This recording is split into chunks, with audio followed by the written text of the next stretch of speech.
Eh bien bonjour, je m'appelle Laurent Renders, j'ai 49 ans, je suis papa de 3 enfants, et j'habite en Belgique, en Brabant flamand, Kortenberg, qui se situe entre Bruxelles et Louvain.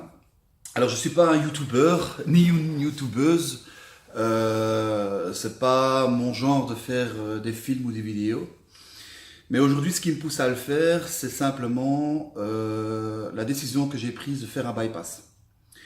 Alors, avant de prendre cette décision, j'ai cherché moi-même sur le net des gens qui l'avaient fait, des vidéos, des choses pareilles. Et je suis tombé sur une dame, une belge, une youtubeuse qui apparemment est connue, qui a fait un film sur le bypass, le pourquoi, le comment, etc. Qui pour moi était très intéressant, ça durait une petite heure, c'était relativement intéressant, mais le souci, c'est qu'après, je ne sais pas très bien ce qui s'est passé. Elle a fait son opération, on la voit après mince, rayonnante, magnifique. Je l'ai contacté pour lui demander comment ça s'est passé, quels sont les points positifs, les points négatifs, aux choses auxquelles il faut faire attention, etc. Et là, elle m'a répondu gentiment qu'elle allait faire un tutoriel, c'est ça, un tuto ou un tutoriel par rapport à cela, mais il n'est jamais venu. Alors j'ai décidé de le faire moi-même. Et je me suis dit, autant partager mon expérience avec les gens qui se posent aussi 50 000 questions, qui voudraient vraiment savoir comment ça se passe avant, peut-être les aider à prendre la décision ou justement de ne pas, qu'ils ne prennent pas cette décision de faire un bypass. Et puis aussi vous expliquer comment ça se passe avant. Je vais voir si je peux faire une vidéo juste avant l'opération, après l'opération, et puis quelques mois ou quelques semaines après l'opération pour voir l'évolution qui j'espère sera positive, en tout cas pour moi. Ce qui veut dire que voilà, on est sur un projet de un an et demi peut-être, et je trouve ça quand même relativement intéressant de pouvoir le faire partager avec les gens du moins qui ont envie de savoir un petit peu comment ça se passe. Donc voilà, alors la première chose c'est la prise de décision. Alors il faut savoir que j'ai 49 ans. Aujourd'hui, je me pose quand même des questions par rapport à ma santé, par rapport à mon avenir. Il faut savoir que je fais 136 kilos, que j'ai un BMI de 38, donc je suis pas énorme, je suis pas gros, j'ai pas un ventre qui tombe sous les genoux parce que je fais 1,89 m. Mais ceci dit, mon BMI, il est quand même là. C'est quand même un BMI mortel ou morbide, comme ils disent. Alors, ce qui était déjà assez paradoxal, c'est que voilà, je vais bientôt avoir 50 ans et que les années, on les compte plus, malheureusement. On a plutôt tendance à les décompter. Donc, je me dis 50 ans, avec un peu de chance, je vais encore vivre 30 ans. Ça veut dire que je vais terminer ma vie, je l'espère, au moins à 80 ans, voire plus.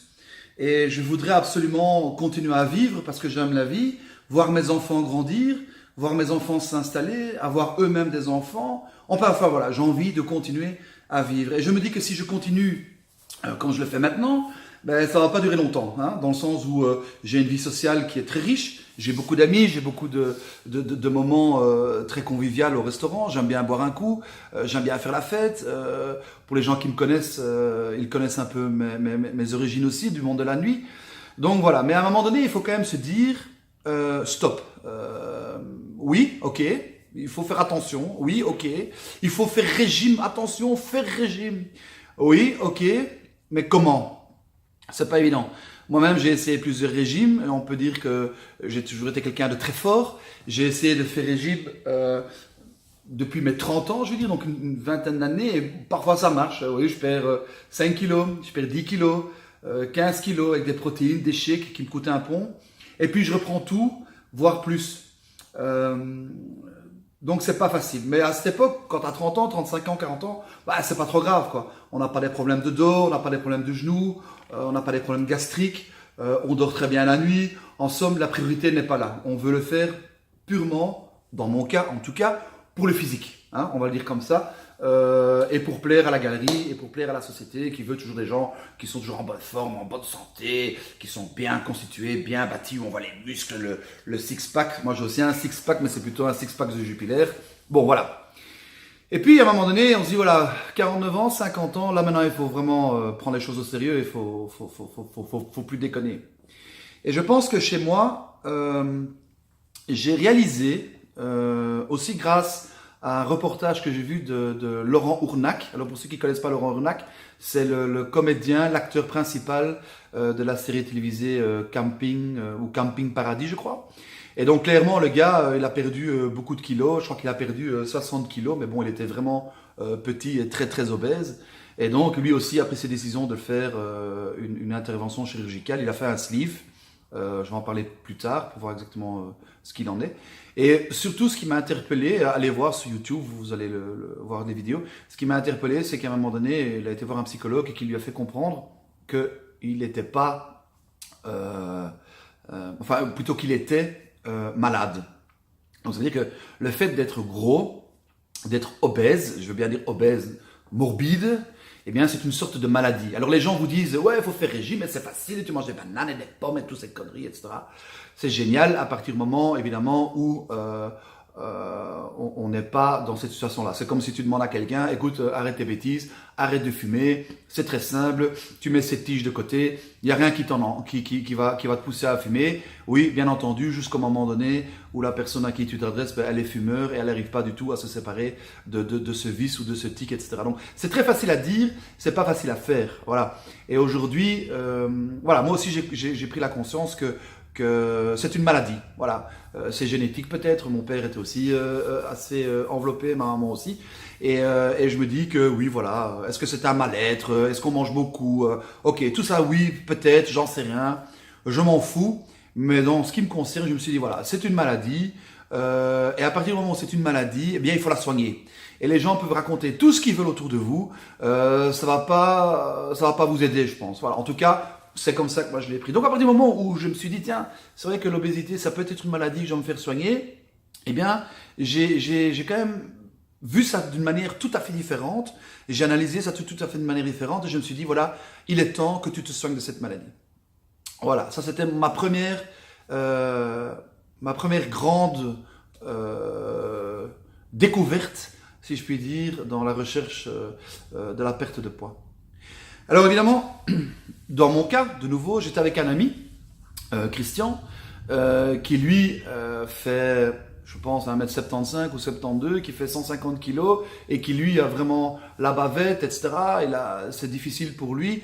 On fait des animations ensemble, on fait des choses ensemble et c'est vrai qu'on doit monter du matériel, on démonte du matériel, on doit marcher, on transpose, etc.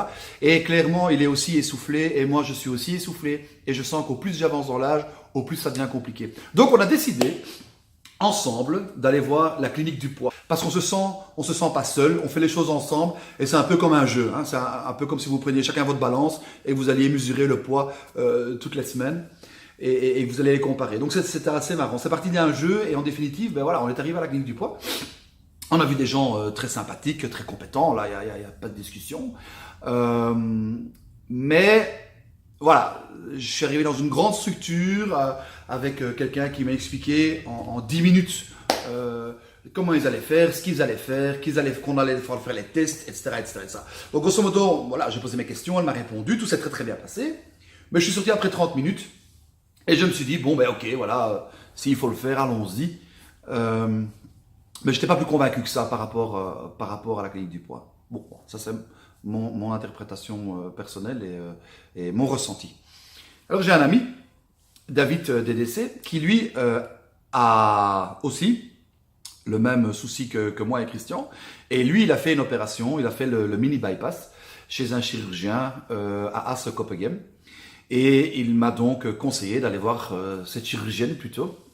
Et je dis ok, super, ben, je vais aller voir un deuxième avis, c'est normal. Là, je suis arrivé chez cette dame et c'était tout à fait différent. Bon, là, je me suis directement senti en sécurité. Cette dame est très charmante. Ce qui m'a mis à l'aise, c'est que ce chirurgien, ben, elle a 22 ans d'expérience. Donc, elle n'est pas à son premier coup d'essai. La manière dont elle parlait aussi de ses patients, elle disait, voilà, moi, je ne suis pas là pour vous rendre un corps d'athlète. Bien entendu, si vous l'avez, tant mieux. Mais c'est surtout pour vous faire perdre du poids et pour faire en sorte que vous allez vivre longtemps. Alors déjà là, c'est une très très belle démarche de sa part. Ce qui m'a aussi beaucoup plu, c'est son explication. Elle a pris le temps, je suis quand même resté pratiquement 1 heure. J'étais là avec mon épouse, nous étions à nous deux. Et elle m'a bien expliqué en long et en large les différentes possibilités.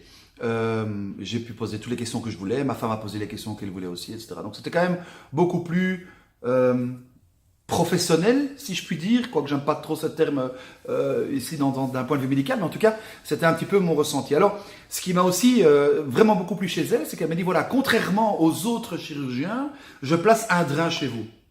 Ah, ok, un drain, alors pourquoi? Eh bien, c'est tout simple. Après l'opération, je vous place un drain. La plupart des chirurgiens ne le font pas parce que, tout simplement, c'est une perte de temps. Bon, ok, ça va. Et j'ai l'avantage de ce drain, c'est quoi? C'est qu'elle a un contrôle visuel, évidemment, sur l'après-opération. C'est-à-dire que si vous avez du sang qui part par le drain, donc c'est recueilli dans une pochette, hein, pour les gens qui ne savent pas, c'est simplement une buse qu'on met à l'endroit de l'incision. Et s'il y a du sang qui coule, ben, ça veut dire qu'il y a une fuite. Voilà, c'est tout simple.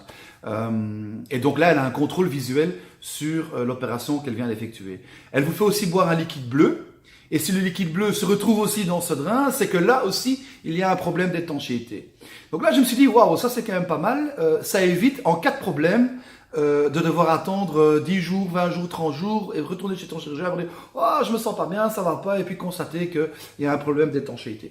Donc déjà là, je trouvais ça très, ou en tout cas plus professionnel que ce que j'avais entendu. Alors, elle m'a aussi expliqué les différents types d'interventions qu'on pouvait faire. En tout cas, ce qui existait. Alors, bien entendu, ce qui existe, que les gens connaissent beaucoup, c'est l'anneau. Hein. Donc, l'anneau, c'est très simple. C'est un anneau que l'on place ici à votre œsophage. Alors, que les choses soient claires, je ne suis pas médecin, je ne suis pas chirurgien, je ne suis pas là pour faire la publicité d'une chirurgie ou d'un certain système, mais je vais simplement vous expliquer comment on m'a expliqué avec des mots simples et que je voudrais vous retransmettre ce que j'ai entendu, ce que j'ai appris. Peut-être qu'il y a des erreurs dedans. Si des médecins suivent cette vidéo, excusez-moi, mais je ne suis pas médecin ni chirurgien. Donc voilà. Okay, donc ça ne regarde que moi et les gens qui veulent bien entendre. Après, ils font avec ça ce qu'ils veulent. Donc il existe l'anneau. Hein, donc c'est simplement un anneau qui est placé au niveau de l'œsophage. Avec une petite pièce que l'on place ici sur le côté, là, et qui vous permet d'agrandir l'anneau, de refermer l'anneau. Donc ce qui est pas mal, c'est que c'est réglable. Voilà, c'est tout simple. Donc ça veut dire que je mange pas assez, hop, on pousse un peu, ou on enlève plutôt de l'air, l'anneau s'agrandit, et hop, et vous savez de nouveau manger un peu plus. L'inconvénient, je pense, c'est une ancienne technologie. Cette pastille ici, je crois que ça tient 10 ans. L'opération, c'est un petit peu old school, donc je pense pas qu'on fait encore ça, sauf pour des cas bien spécifiques, j'imagine. Et ayant un ami qui l'a fait, clairement, quand il mange de trop, ça reste coincé. Parce que ça doit descendre au fur et à mesure, et donc il y a une certaine digestion qui doit se faire, et puis ça descend tout doucement. Ça veut dire quoi? Ça veut dire qu'il y a aussi pas mal de vomissements. Donc ça... Pour moi, je ne voulais pas du tout. Je me dis, j'ai encore une vie sociale, j'ai envie d'être au restaurant, j'ai envie de manger. Moi, certes, mais j'ai envie de participer à une vie sociale et pas dire, messieurs, mesdames, excusez-moi, je dois partir parce que j'ai un copain qui va remonter, venir me voir. Donc ça, je ne voulais vraiment pas. Bon, voilà, ça c'est la première technologie. La deuxième technologie, apparemment, ou la deuxième possibilité, c'est le ballon gastrique. Alors le ballon gastrique, c'est un peu comme une gastroscopie. On vous rentre un ballon à l'intérieur qui est allongé, sans air. On vous le met à l'intérieur et puis là, on injecte un produit ou de l'air, je ne sais pas très bien. Mais à un moment donné, ce ballon grossit et prend un certain volume dans votre estomac. L'avantage, c'est qu'il n'y a pas de modification, c'est-à-dire que vous mangez comme vous voulez, mais vous allez manger probablement moins, puisqu'il y a toujours un volume. Et après 5 mois, 6 mois, le ballon se dégonfle et part avec les selles. L'inconvénient, je crois, c'est les odeurs, parce que cette nourriture reste sur ce ballon, donc il doit y avoir un reflux, je pense. Et puis, je pense aussi que, voilà, après, une fois que le ballon est parti, je crois que, voilà, le naturel revient au galop, on commence à manger et les aliments reprennent leur place dans l'estomac et reprend son volume, je vais le dire comme ça. Mais une fois de plus, c'est ce que je pense. Mais voilà, une technologie parmi une autre. Et surtout, c'est pas du long terme. Ça, c'est sûr et certain. Ça dure 5 mois, 6 mois. Et puis après, on peut le refaire peut-être 2 fois, 3 fois, je pense. Mais je pense pas que ce soit quelque chose qu'on peut faire toute la vie. Enfin, bon, voilà, il doit y avoir d'autres systèmes. Alors, à côté de ça, vous avez aussi le bypass et le mini bypass. Alors, moi aussi, au début, je croyais le mini bypass. Oh, c'est tout simple, c'est petit, c'est mini, ça va beaucoup plus vite, pas de problème. Ah non, pas vraiment. En fait, il n'y a pas vraiment de différence entre le bypass et le mini bypass. Je pense que Au niveau du résultat, c'est la même chose. Au niveau du temps pour obtenir le résultat, donc la perte de poids, c'est la même chose. La seule chose, c'est au niveau de la technique. Alors la différence entre un mini bypass et un bypass, en somme, est assez simple. Dans le mini bypass, on va prendre l'intestin qui se trouve au plus bas et on va le remonter. On va le connecter avec la poche de l'estomac qui aura déjà été réduite au préalable par le chirurgien et il n'y aura qu'une seule suture. Avec le bypass, c'est légèrement différent. On garde l'intestin plus bas, donc on le garde là où il est. On fait un bypass d'une autre manière avec aussi la poche qui aura été préalablement déjà réduite par le chirurgien, mais vous avez deux sutures, une qui se trouve en haut et une qui se trouve en bas. Le mini bypass se fait en 45 minutes et le bypass se fait en 1h15, 1h30. Il nous reste encore le sleeve. Alors le sleeve c'est quoi? Bon ben là c'est vraiment une opération chirurgicale où on enlève les 2/3, je pense. Je crois que c'est les 2/3, mais en tout cas on enlève une grosse partie de l'estomac et il reste encore, on va dire, 1/3 de l'estomac. Alors l'avantage du sleeve, c'est que vous mangez la même chose qu'avant en quantité réduite puisque le volume de votre estomac sera plus vite rempli.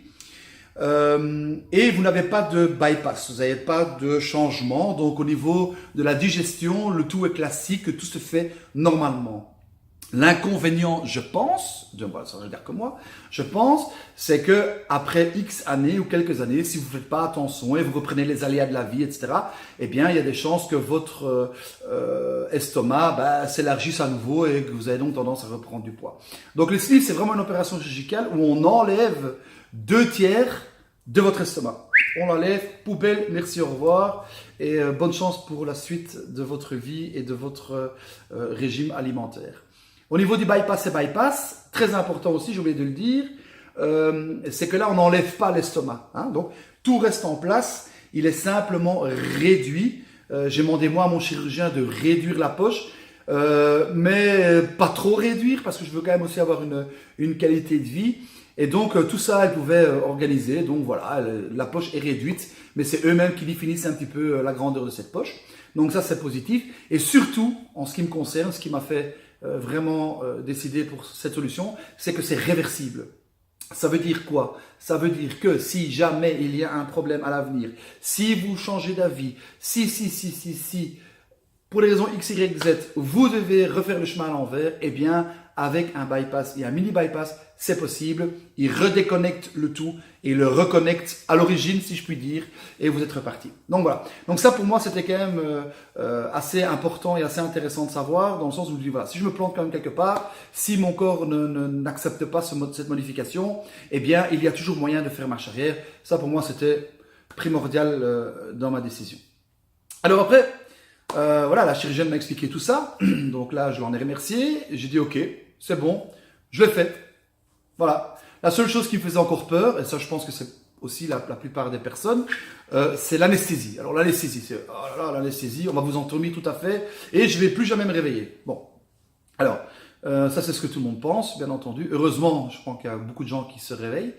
Et puis, ce qui m'a aussi fait quand même pencher pour la décision de faire l'opération, c'est que je me dis, il vaut mieux avoir une anesthésie complète dans des bonnes conditions pendant 1h30, voire 2 heures, plutôt que d'avoir une anesthésie complète parce que j'ai fait un arrêt cardiaque, ou parce que je suis tombé, ou parce que, et je dois être envoyé d'urgence à l'hôpital le plus proche dans des conditions qui n'ont pas du tout été préparées.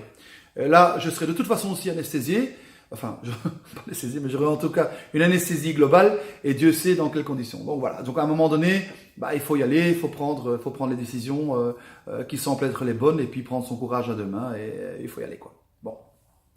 Alors, pardon. Au niveau des tests, eh bien, clairement, il y a toute une série de tests qu'on va faire. Hein. Bon, c'est pas qu'on vous prend, ok, tu signes le document, merci, au revoir. Alors, ce qui est assez paradoxal déjà, ce qui m'a fait bien rigoler dans cette histoire, c'est que voilà, moi j'ai 136 kilos, j'ai 1m89, enfin je fais 1m89, et j'ai un BMI de 38.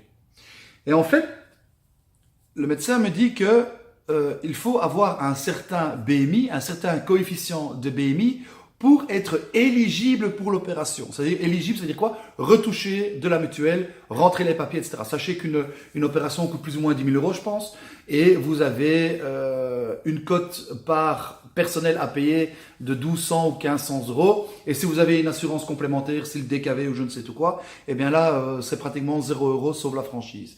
Donc clairement, une opération de 10 000 euros pour 200 euros, ça peut être intéressant.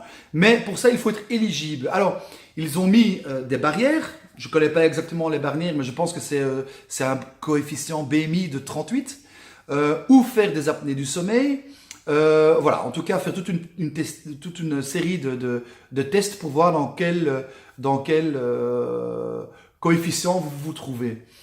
Alors, évidemment, quand on a un BMI de 30 ou de 31, bah, c'est pas bon, hein? C'est pas bon, parce que moi, mon BMI, dans mon cas, devrait être autour de 24. Donc, quand je suis à 30 ou 31 ou 32, bah, c'est morbide, c'est pas bon du tout. Mais c'est pas suffisamment morbide, ou en tout cas, c'est pas suffisamment grave pour pouvoir justifier l'intervention d'une mutuelle. Donc, il vous faut quand même un certain BMI ou des problèmes d'apnée. Alors moi, j'avais pas de problème d'apnée, je dormais bien, tout allait très très bien. Mon BMI était tout juste, donc je savais pas très bien ce qui allait se passer. Donc là, c'est quand même un peu, ça m'a fait rigoler, quoi. C'est paradoxal. En fait, t'es malade, mais t'es pas suffisamment malade pour être éligible pour une opération qui va faire en sorte que ta vie sera quand même bien meilleure, je l'espère. Donc voilà. Ceci étant dit, donc je vais faire les examens. Et alors, le premier test, c'est le test sanguin. Bon, pas de problème, on prend ton sang, on vérifie si tout va bien, etc. Et puis, il y a un test cardiaque aussi qui se met en place. Donc, le test cardiaque se met en place. Tout va bien, mon cœur est bon, tout se passe bien. Et puis, un test psychologique. Donc là, c'est assez marrant. Donc, on vous pose des questions par rapport à comment est-ce que vous vous sentez. Alors, dans mon cas, évidemment, je me sens très bien puisque c'est une décision que j'ai prise tout seul. J'ai un terrible coach qui est mon épouse, Valérie, que j'embrasse par la même occasion. Elle est extraordinaire, elle est toujours à côté de moi et elle me dit, voilà, on va faire ça ensemble et on va y arriver ensemble. Elle-même, elle fait très attention à son corps.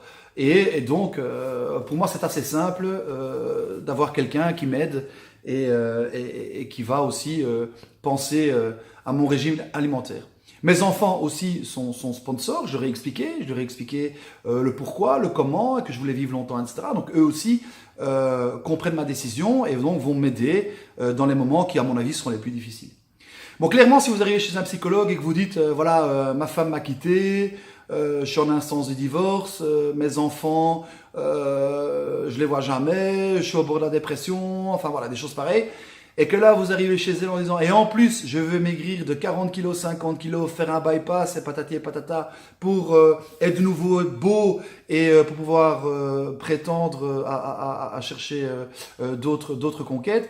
Je suis pas sûr que ce type de message sera approprié. Je pense que pour faire un bypass et un mini bypass, ou en tout cas une intervention chirurgicale, il faut être bien dans sa tête, ça c'est sûr. Et non seulement toi tu dois être bien dans ta tête, mais il faut que les gens qui sont autour de toi soient aussi tes sponsors et t'aident à franchir ce pas. Voilà, maintenant j'en parle, je suis pas encore opéré, je sais pas du tout, peut-être que je vais regretter.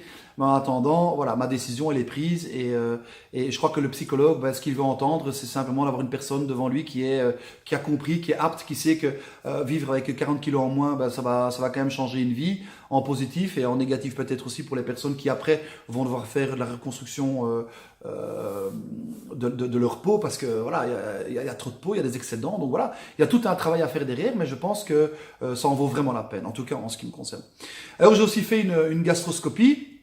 Ça c'est pas très agréable bien entendu, mais bon je l'ai fait cette fois-ci sous sédatif, donc moi je conseille ça à tout le monde. On vous donne une petite piqûre, vous êtes complètement camé, vous êtes à l'ouest, et puis après vous vous réveillez dans une salle de réveil un peu plus loin, la gastroscopie est faite et merci, au revoir. Et alors aussi le test du sommeil, donc on vous bardole de capteurs, vous en avez partout et vous dormez une nuit. Et voilà, donc moi je me dis, pas de problème, tout va bien. Résultat. Alors, psychologie, ok, je suis passé, parfait. En tout cas, je suis passé pour la partie chirurgicale. Au niveau de la personnalité et de l'individu, ça c'est autre chose, mais on n'en a pas parlé.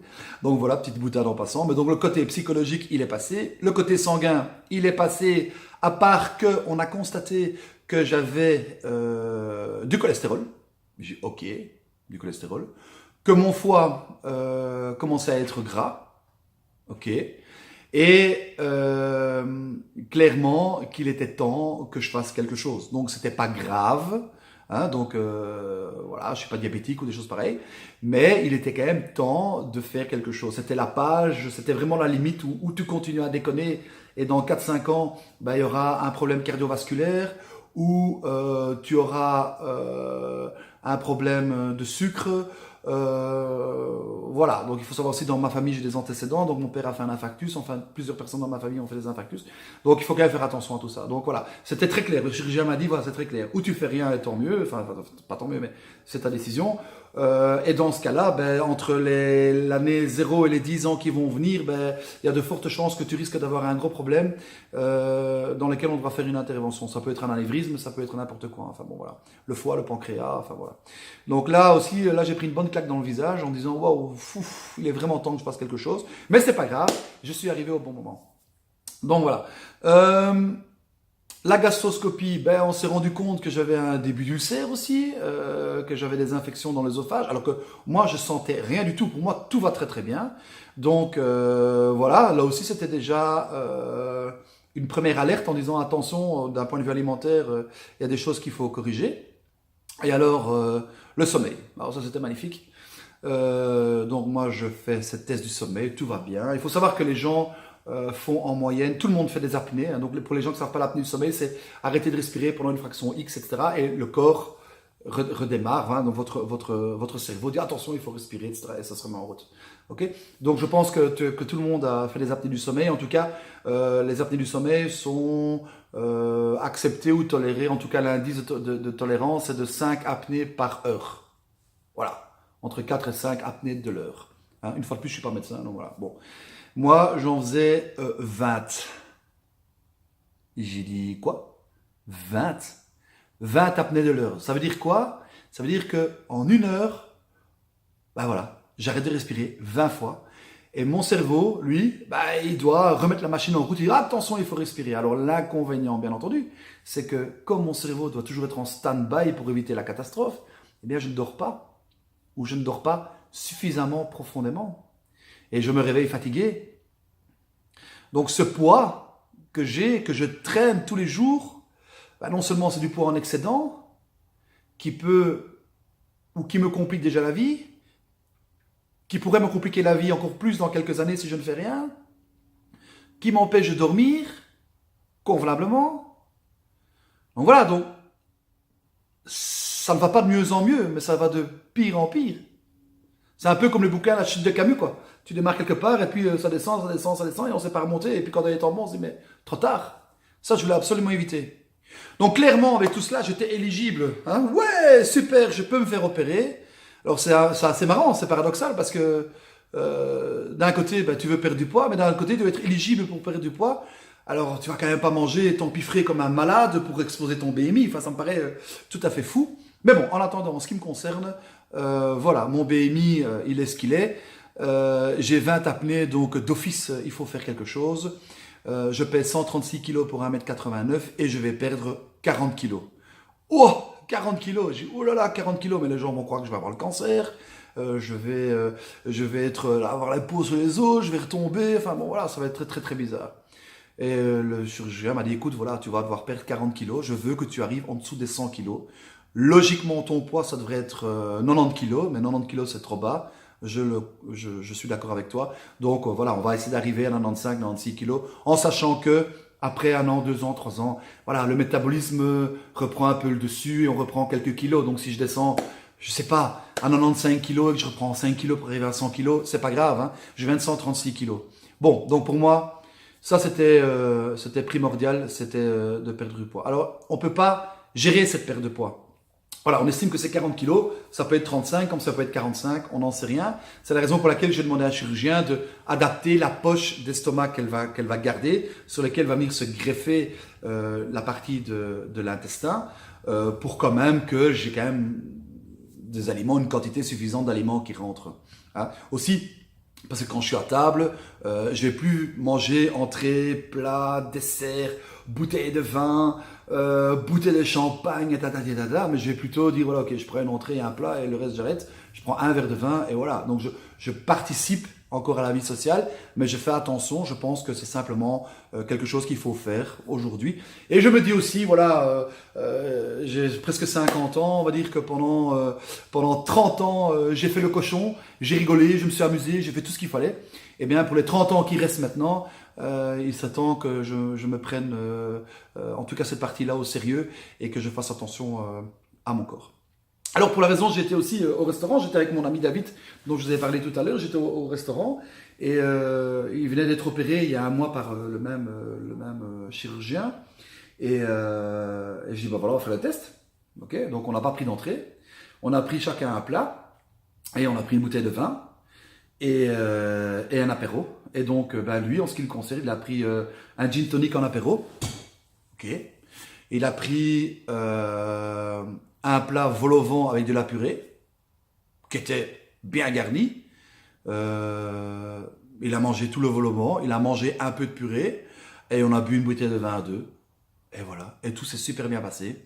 Lui, entre-temps, ça fait maintenant 1 mois et demi qu'il a été opéré, il a perdu 15 kilos. Donc voilà, ça fonctionne, et on a toujours un plaisir de la table.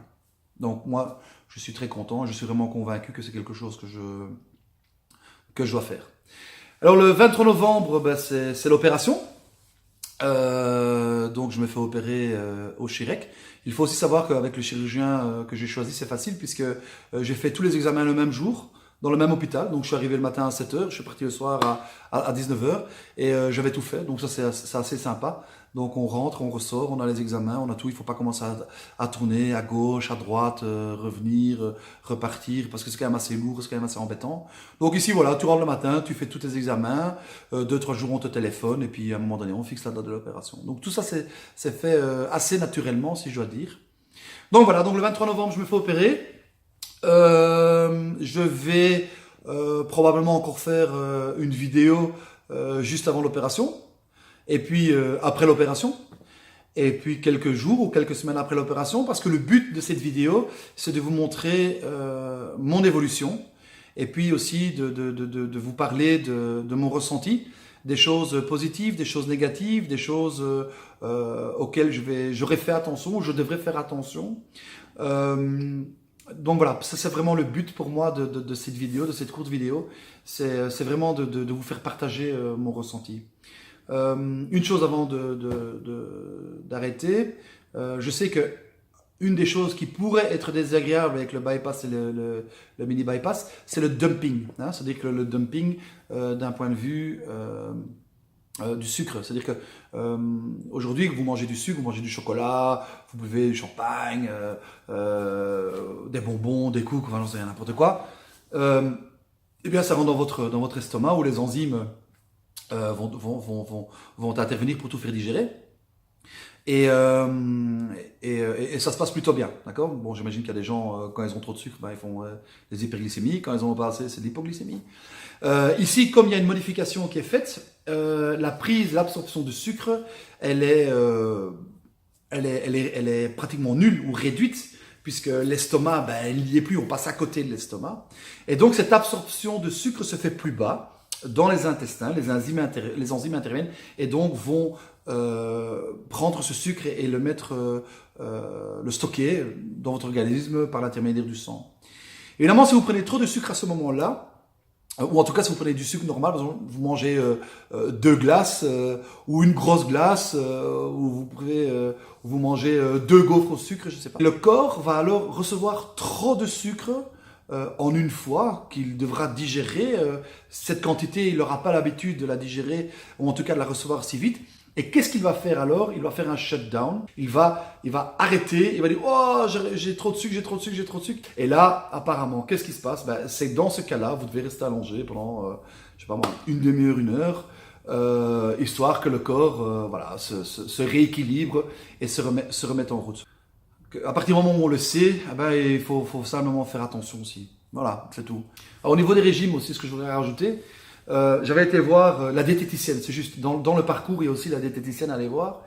Et donc, ce qui est assez paradoxal, c'est que juste avant l'opération, il faut faire régime. Okay.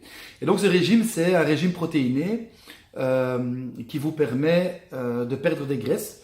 Il faut savoir que si vous faites un régime protéiné pendant une semaine, vous perdez jusqu'à 30% de graisse autour de votre foie. Parce qu'au moment de l'opération, l'opération c'est pas comme ça, on n'ouvre pas le bazar, tout ça c'est terminé. C'est simplement 2 trous ou 3 petits trous avec lesquels ils rendent avec des pinces. C'est des robots, hein, donc ils sont occupés à jouer avec leur PlayStation, avec leur écran, etc. Et en attendant, ils sont occupés à vous opérer. Donc c'est 3 petits trous dans votre corps. Et ils passent à un moment donné, apparemment, avec oui, voilà, les robots en dessous de votre, ou en tout cas le bras articulé, en dessous de votre foie. Et donc ce foie, il ne doit pas être trop gras et trop lourd parce que sinon, il va s'étaler sur le robot articulé et va peut-être un petit peu leur compliquer la tâche à ces magnifiques chirurgiens. Donc voilà, donc il faut prendre des protéines, il faut un petit peu faire attention à soi. Une semaine avant l'opération, je pense que ça, avec la motivation que j'ai pour le moment, je devrais normalement y arriver. Aussi, autre chose, quand j'avais vu la diététicienne, on avait parlé de l'après-opération, donc il faut faire attention à ce qu'on mange, il faut faire des protéines, parce qu'évidemment, vous perdez en graisse, et vous avez le choix, vous pouvez rester comme ça, mais c'est très moche, ou alors vous allez vous remuscler. Donc clairement, vous allez dans une salle de sport, et vous allez vous remuscler, vous allez prendre des protéines, des compléments protéinés, etc., pour vous muscler. Donc ça, a priori, pourquoi pas, et tant mieux, si ça se trouve, j'aurai de nouveau le corps d'un jeune homme bien musclé, qui a 18 ans en tout cas. Enfin en tout cas j'espère avoir encore 18 ans au niveau de mon corps et on verra bien. Ce qui était aussi marrant avec la diététicienne, je lui ai posé une question, j'ai dit écoutez, ça fait combien d'années que vous pratiquez? Alors elle me disait voilà ça fait 30 ans que je suis diététicienne. Ah j'ai dit ok super, bravo, c'est génial. Et je disais combien de clients sur les 30 ans que vous avez travaillé, combien de clients ont perdu 40 kilos? Et là elle me répond aucun.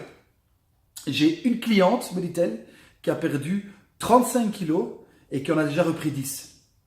Ah, et donc je lui dis, donc voilà, c'est bien la preuve que l'opération est nécessaire. Elle dit, écoutez, dans votre cas, clairement, l'obésité est une maladie et le bypass ou le mini bypass est une solution pour perdre du poids, pour vivre longtemps, pour vivre sainement et pour se sentir beaucoup mieux dans sa vie. Aussi au niveau du sport, je voulais en parler justement. Ce qui m'a aussi poussé à faire le bypass, c'est que je me suis inscrit dans une salle de sport. Alors c'est assez marrant.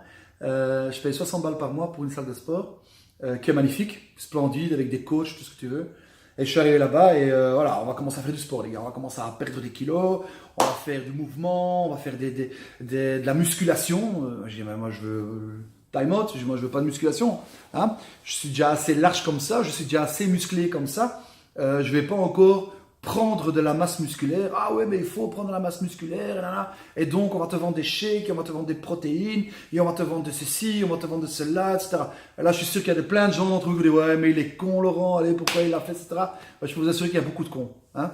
Et je pense que tout le monde, si vous regardez un petit peu dans votre fort intérieur, je pense que vous avez tous un jour dit ok je vais acheter une boîte de protéines, je vais faire ci, je vais faire ça, que ce soit Decathlon, que ce soit là, voilà. Les gens qui veulent faire régime, eh bien à un moment donné ou à un autre ils essayent tout, et là c'est clair que ça coûte beaucoup d'argent, et le résultat c'est 2 fois 0 en ce qui me concerne, de nouveau en ce qui me concerne. Maintenant voilà, j'étais dans cette salle de sport, tout se passe bien, jusqu'au moment donné où je décide, donc quand j'ai tout se passe bien, c'est que je transpire beaucoup, pendant 3 semaines, je vais 2 fois par semaine, pendant 3 semaines non, pendant 2 mois, je vais pratiquement 2 à 3 fois par semaine, je suis des cours collectifs et je transpire beaucoup. Fantastique, mais je ne perds pas 1 kilo, ou très peu de kilos. Alors vous allez me dire, non, ouais, mais tu t'entraînes mal, c'est ci, c'est ça, enfin voilà, tout ça, on a déjà entendu, tout ça je prends, tout ce que vous pensez, ou ce que les gens peuvent penser, voilà, et hop là, parti. Le résultat chez moi, 0,0. Et donc voilà, je me dis, bon, je vais faire du sport, je vais sur le tapis, et je vais sur le tapis, et je cours pas sur le tapis, je trotte rapidement sur le tapis, avec une pente de 4% et demi, 5%. Et je me sens vraiment bien cette journée-là, je trouve ça super, je me sens vraiment bien. Et je trotte 45 minutes, et je transpire, mais on aurait dit la chute du Niagara. J'étais fier de moi, je dis waouh, génial, j'ai fait un bon workout, je me sens bien, ma femme va être fière de moi, mes enfants, mon entourage, waouh, j'ai plein d'idées, je me sens bien, je vais me retrouver avec mon corps d'antan. Jusqu'au moment donné où je suis descendu de la machine, et là j'ai pris une pointe de douleur dans mon pied droit, à la plante de mon pied droit. Résultat, inflammation en dessous de la plante, enfin en dessous de mon pied droit, à la plante. Ça fait 3 mois que je ne vais plus au sport. Voilà. Parce que le premier mois, je savais difficilement marcher. J'ai fait de la kiné, j'ai fait de la radio, une échographie de mon pied, où on a constaté qu'il y avait une inflammation, une espèce de tendinite sportive, je ne sais pas très bien quoi, enfin, soit. Ok, super. J'ai pris du Felden, donc c'est beaucoup plus fort comme anti-inflammatoire que ce qu'on trouve dans le commerce. D'accord. Résultat, c'est que je me suis brûlé l'œsophage, que j'ai un début d'ulcère avec ce Felden. Ok, bon. Que ça m'a soulagé un petit peu, mais pas vraiment longtemps. Et que jusqu'à la semaine passée, je souffrais encore le martyre, où maintenant j'ai été faire une injection dans mon pied de produits locaux pour enlever cette douleur plantaire. Donc voilà, ce que je veux dire simplement, c'est que voilà, vous êtes gros, vous vous sentez pas bien, vous voulez faire du régime et vous allez faire du sport. Et si vous faites pas bien le sport, ou trop rapide, ou je sais pas très bien quoi, à un moment donné ou à un autre, vous risquez de vous blesser.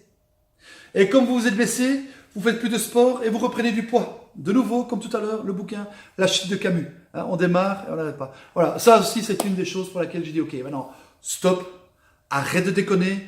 Arrête de chercher des solutions miracles. Voilà, moi, ma décision est prise. Je fais une intervention chirurgicale, bypass ou mini bypass, parce que je me rends compte que voilà, c'est la seule chose qui me reste et qui sera efficace pour me sentir mieux et pour vivre longtemps et voir mes enfants s'épanouir et continuer à vivre une vie fantastique et heureuse avec mon épouse Valérie.